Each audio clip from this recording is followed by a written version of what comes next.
మీలో మోతాడు కట్టిన మగాడెవడైనా సరే ముందుకు వచ్చి మీ నాయకుణ్ణి విడిపించుకుపోవచ్చని సవాలు చేస్తున్నాం.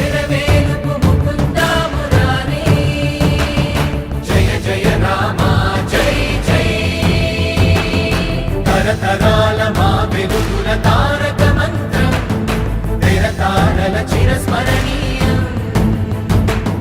యుగ యుగాల తెలుగు జాతి కీర్తి పతాకం అన్నాతుల ఆకలి